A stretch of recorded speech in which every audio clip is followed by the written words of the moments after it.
Morning, everyone.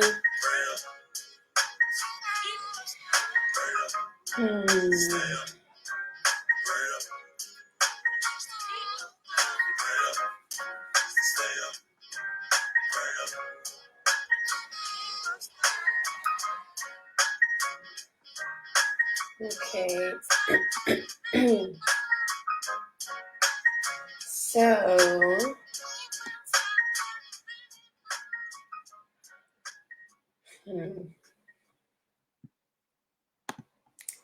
yeah, good morning.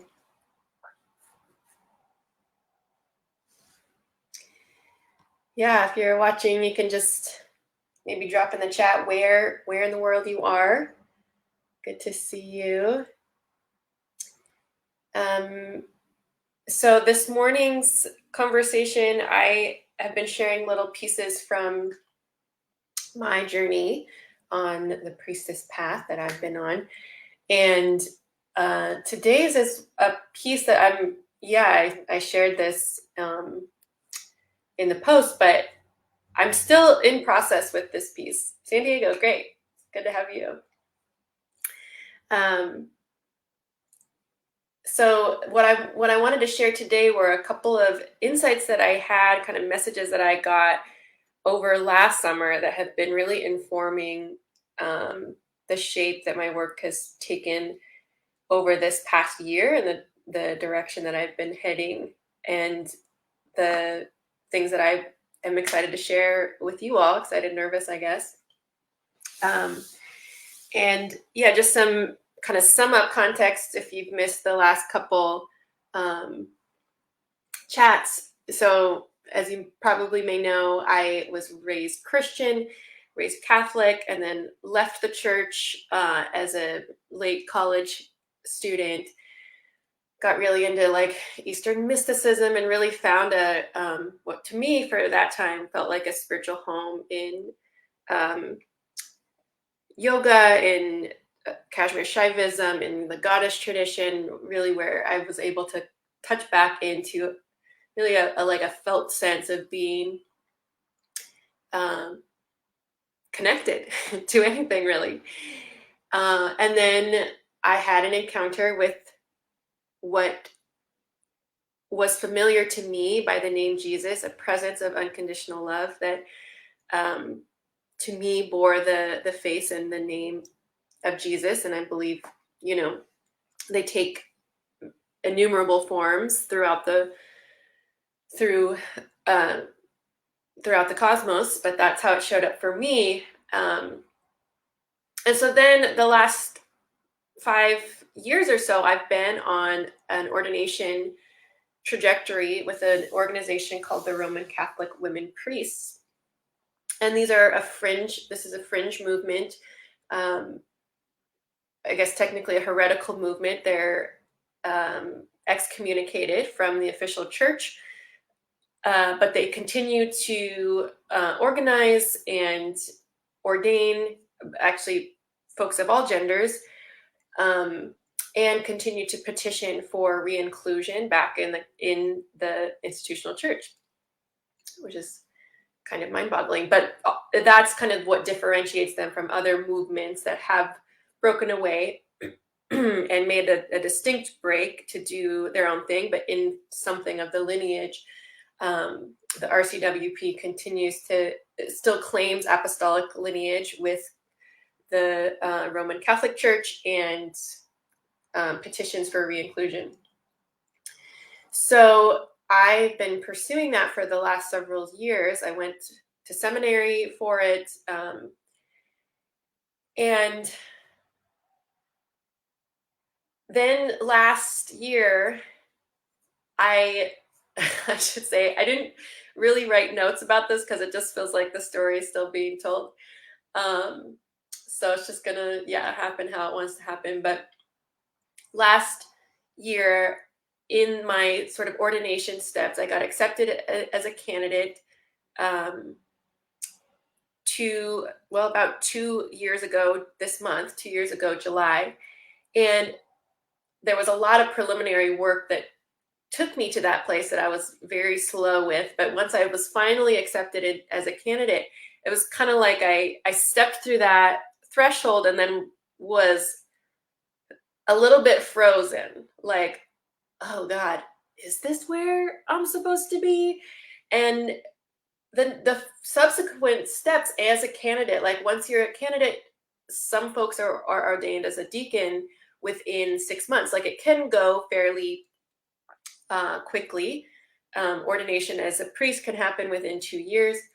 So there were the steps laid out before me from that point, and I just wasn't taking them. And I was also finishing up seminary, so I kind of waited it out to see, like, maybe I'm just feeling overwhelmed or stretched thin by school. And but then I graduated, and I still just wasn't taking the steps. It was like they were there, and my body just was not moved by it anymore. It was like something of the spark had disappeared, and my desire, like my eros, wasn't drawing me there anymore. And I felt really confused and irritated, like I'd just gone way into debt to like complete this educational requirement for ordination, um, and as well as all the other just labor towards that. And it felt like I started to question, like, well, was that not the right step? And at the same time, this sort of creative emergence of my work around Christian eroticism started to have life, which was called Agape Sluts. And I was kind of birthing that over the course of last year in this, I don't know, it felt a lot bigger than me. It still does. And so I was, feeling out this Christian eroticism energy and questioning my participation in the RCWP or pursuing that. And it started to feel like maybe the movement was still too small for the work that what my spirit was being called to. Like on my personal stance is like, I don't really give a fuck about Rome. That's not been my like passion in becoming a woman priest. It was really just like kind of where the energy was pulling me, and an attempt to be in good relationship with my lineage, with that ancestry and the call to spiritual leadership. So I started to feel like I wasn't actually aligned with the RCWP mission in that regard. And one thing that was unique at this time was like I could kind of feel that in a non-judgmental way. Like I really love the RCWP, and I honor and bless that mission that they have. And it just started to feel like that might not be mine. Which part of that I had known. I never really wanted to be an activist for women's ordination in the church. Just felt like the thing is gonna die eventually, and, and we can just let it.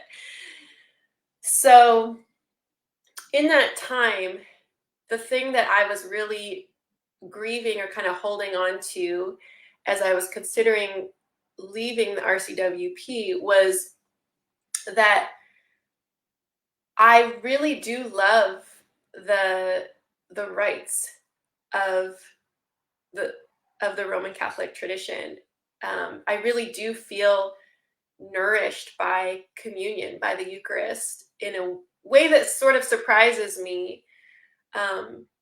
And I was experiencing a lot of grief around, like, if I step away from that tradition and am not like kind of given, I don't know, permission, for lack of a better word, to administer the rites of that lineage, then it felt like I was losing the one nourishing thing that my lineage could offer me and that I could share from that lineage.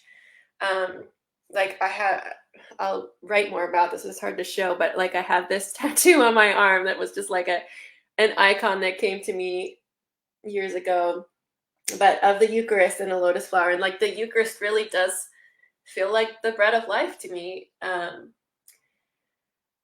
And so I was grieving what felt like kind of that, what would be that loss of being able to be connected to those um, rituals, even others like, like confession or baptism. I really do feel like those are um, the rituals that sustain the cycles of life for the most part in a really beautiful way in my experience. So I was grieving that, and I could really tell that was like kind of the one piece I was holding on to. I hadn't really formed a lot of close relationships in the movement, wasn't really into the activism part, but this was the piece that I was holding on to. Um, and so two things happened during this time. And these are the two kind of moments that I'm going to share about. One was a psychic reading that I received from one of my mentors, from my teacher, my psychic teacher. And there were two images in that were this was a group reading that she was doing for our whole cohort. So we get one once a month, but there were two pieces of the reading that felt like it was just for me. And one of the layers, I think it was like the communication layer, maybe, the image that came up, and the way that my teacher does these readings is like she'll get an image, and then we use all of our psychic skills to work with the image in a way that sorts it out for ourselves. So the image was the basement of the Vatican, and the instruction was to just go around to see what we found, and to see kind of what needed to happen, like what our spirit really needed to work with.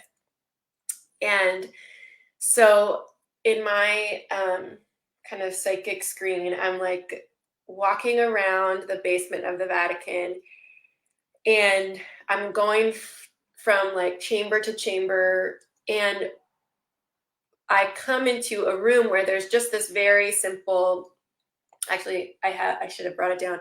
It's just a clay like plate and chalice. So kind of like what I showed you on my arm. It's a Eucharist platter and chalice. And it was one that I have, that I had bought for myself a couple years ago. It's very simple clay, like very light colored, not very ornate. And so I came into the room and I saw that, and I was like, well, that's boring. I already have that. I'm gonna keep looking. So I kept looking and kept looking, and for folks who haven't done psychic work or received a psychic reading, it's like a meditation. So I'm in a meditative space and just kind of letting my intuition take me through this image. And I keep circling around and coming back to this room with this ordinary Eucharist set. And finally, the message of the symbol landed for me, and just in my knowingness, what I received was, they don't have anything you don't already have. They don't have anything you don't already have. And it just kind of landed like I don't know, kind of a gut punch. Yeah, that I was grasping, or still sort of buying the myth that the hierarchy, the structure, had some extraordinary power or magical esoteric knowledge that I could only access through them. And if you'll, for folks who heard my first story, that was one of the like kind of pivotal original moments that got me on my path, was uh, realizing how much power I have given to the institution and to whoever I perceive as the quote unquote spiritual authority. So that was one of the images. And then the next image that came, so this must have been for the sixth layer. There's usually a symbol and the symbol for each of the 7 energy centers of the body. And at this layer, we were shown a grove of trees, a beautiful grove of trees. And the guidance was just to walk among the trees and listen for what the message was from them. And as I'm walking through this grove, and it was kind of like, maybe you are the trees, maybe you're with the trees. And for me, I was like very much just among the trees. It was a grove of cedars and Douglas firs like we have here.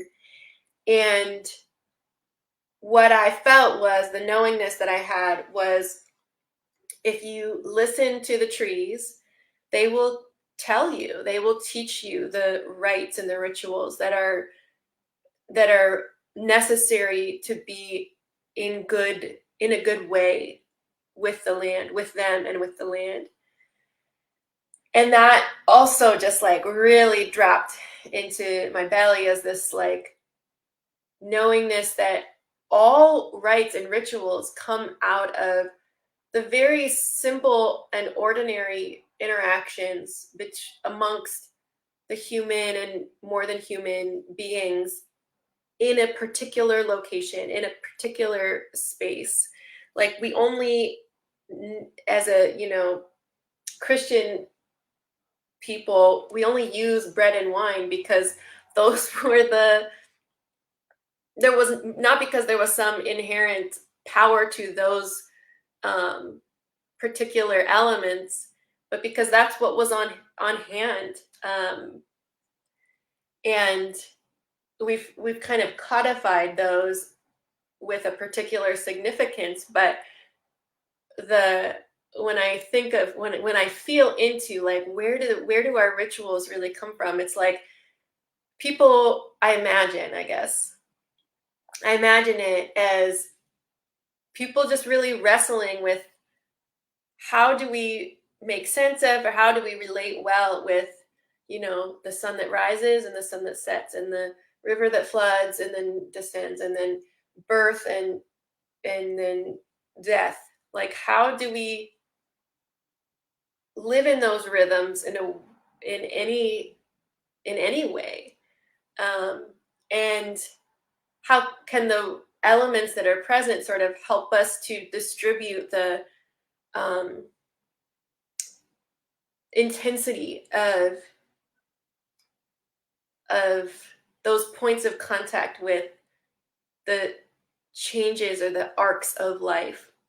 So we're like, oh, there's a river. Let's go splash in the river because it feels a little better after we're out of it. Or the sun rises every day. Let's wake with the sun and greet it because it does there's something that happens to us and in relationship there that makes this a little more doable. I don't know. That was just like kind of my imagination playing, but it really helped to kind of relax the grip that I was having around that longing and the sense of loss of the rites and the rituals from my tradition. So that was the less disappointing of the two experiences. There was still like grieving that had to happen as I really did kind of open to letting that go. But I felt like, okay, there's going to be something. I could already get a sense of the something that was ready to come in that letting go. The second and Thank you so much for staying with me. Um, the second experience I had was out being out. I was out on my friend's property. She lives on this beautiful in this beautiful forest out on the peninsula, and I was there for one of the pagan um, celebrations. I had just had my own sort of little practice of going out to her land when it was possible on the solstices, equinox, and this was Lunasa, which is August 1st last year. And she has a stone circle there that she stewards. That is an ancestral portal. Um, not not even exaggerating about that, but there's a sister one in Ireland. It's all very, very cool. Um, so I was, and she's been so generous with, um, yeah, inviting me to the land, and the land has been so generous in allowing me to be there. It really, really felt like a um, healing space. So I went out there on Lunasa and was sitting in the stones, and often I'll just sit for a while and receive, do my simple grounding meditation, and then if there is something I'm working through, I'll try to offer it to the stone beings and just sort of do what I can to be receptive to whatever wisdom they have to offer. And so I think I was still feeling a lot of insecurity about like, okay, if I don't become an RCWP, then what? Like, then what what do I have it to show for myself, kind of? And I do remember I had a number of conversations with my spiritual director, my mentor in the movement, um, about like the as I was contemplating leaving. Now the final objection in my spirit was, how will I survive without being connected to an institution of some kind? Like, even this heretical fringe excommunicated, loose organization is a loose term. It's more like a movement. Even the most fringe movements, it felt like I was still connected to something. Like I wasn't just going rogue and making it up on my own. Um, and I think for useful reasons, just like mentorship and colleagues and those that um, and places of accountability and support, all the things that have belonging to something bigger is really, really helpful for, really useful for. And I was, yeah, having a lot of self-doubt about not being connected to an institution, and it was surprising to me the level of attachment I felt about that, because i I kind of see myself as a fairly independently thinking person, like um not very institutionally attached in a lot of ways. um but there was a part of me that was still like, you need them, and you need that stability, you need that security. And at least I wanted that in some part of me. And there was also this like deeper spiritual feeling of like, if you're not a part of that, you're outside.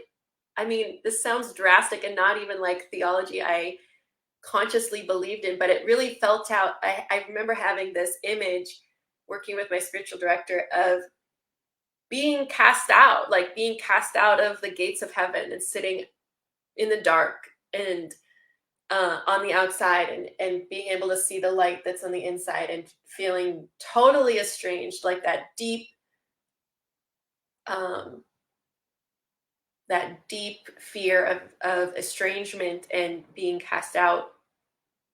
That it really stirred that up in me. Um,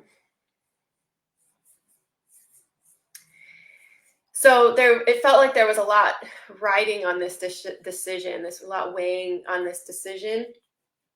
And so I remember, as I'm sitting in the circles, and this is, I will wrap it up here shortly.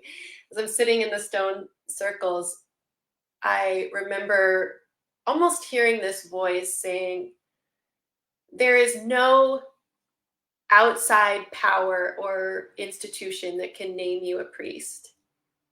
You you are named a priest by those who come to you as such, for those who seek you for that pastoral role, that priestly role. And this was my biggest disappointment. I just felt my whole body sink with like um kind of a broken dream, or kind of like that, yeah, that desire totally unmet. um and it really showed me how deeply I still wanted external validation. I still wanted authoritarian validation for my to kind of pass on that spiritual authority to me. Yeah, it really showed how I still looked to even this, fringe heretical movement as holding a kind of authority that, at least what I was sensing from those guides, like, is no outside authority's right to hold.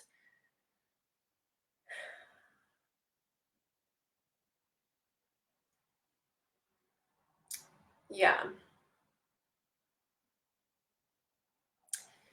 So I really did feel like that dream, the dream of like ordination in a formal way, at least out of my current state and from my those current motivations, like that died and had to die.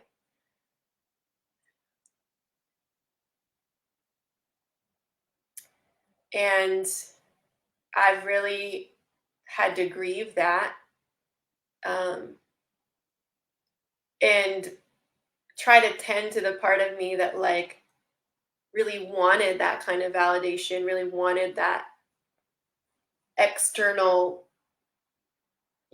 bestowing of the right to hold a role of spiritual leadership.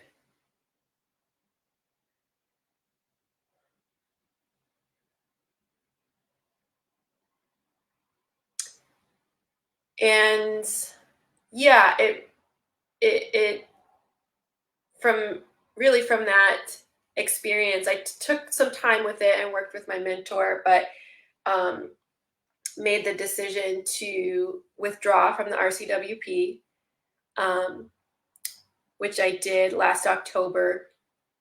And the day that I submitted that, my withdrawal confirmation, I was walking in a park and I saw this. Was coming around a corner, and there was an owl sitting on the ground. And we both kind of startled each other. And I don't know why I call her she, but she jumped up, like flew up, and flew off into a branch, and she was holding like a dead squirrel, I guess. She had an animal in her claws. And it really did feel like a message for me. That felt like very validating, like, okay, like you may have just died, or your dreams have died, but the mother is carrying you.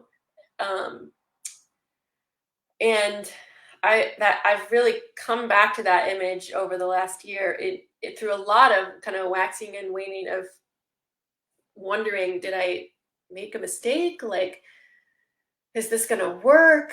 Um, and the fear and anxiety of being, kind of a um, witch in the wild, if you will, like just being on the fringe of things and not having a strong kind of institutional tie. Um, yeah. So that's kind of where I have been this last year, where I am now in really trying to integrate those messages and be faithful to those, to the way that I'm experiencing spirit show up and kind of direct things, now that I don't really have that more institutionalized structure. Okay. So there's that.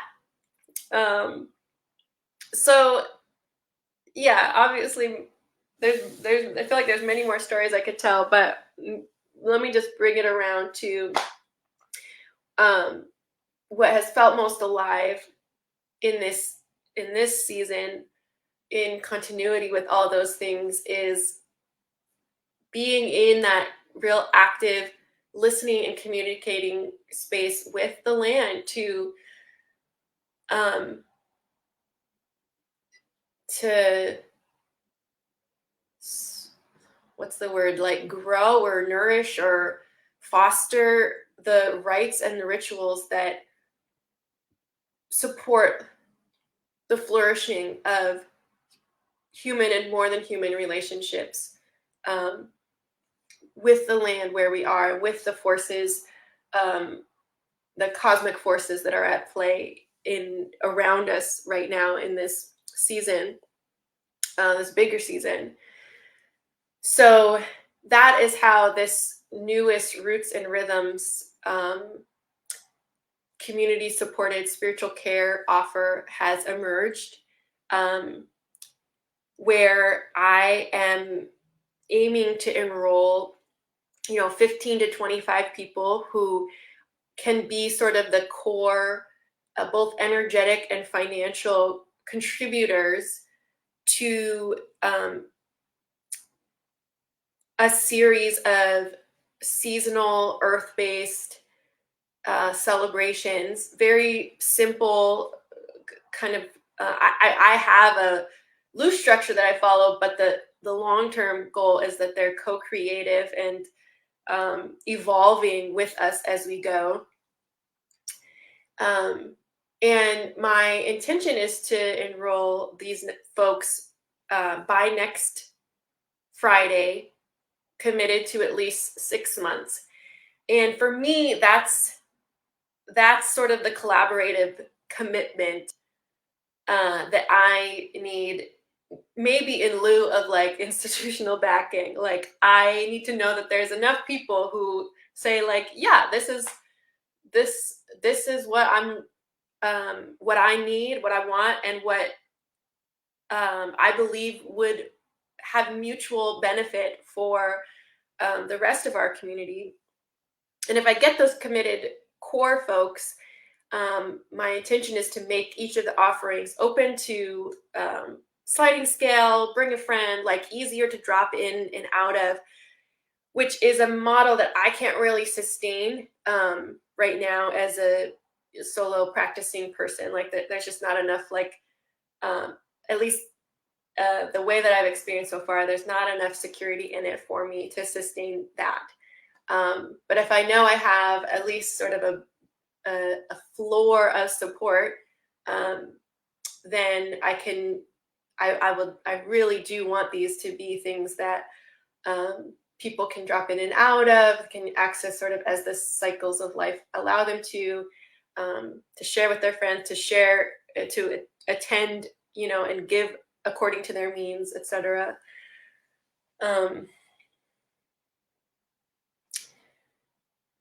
And yeah, really, I mean, I guess what I'm asking is if you, for you, for folks um, to see me and help to name me as priestess. And that's not a that's not a hierarchical title. It's just a role, you know. It's just a one way of many ways to be in service to a community, and I think we all hold that role at in certain times of life and in certain circles. So yeah. Okay, that was a lot. Um, Maybe I'll just invite us, and I'll do this for myself too, to take a breath in. Shake it out if you need to. And if you're listening still, I would love to just hear even just one word or phrase. Like, is there something that stood out to you in the story? Is there anything that has that you experienced resonance or dissonance with? Even if you just want to put a word or a phrase, like, is there something you're taking away? Love to hear how this is landing for you. And if you're listening to this in the future, yeah, I'd love for you to still share that. Love to hear how this lands. I honestly haven't told this story in a public way. Oh, great.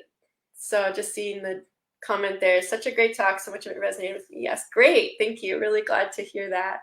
And happy to hear any more particulars if you want to share those. So yeah, thank you so much for staying with me.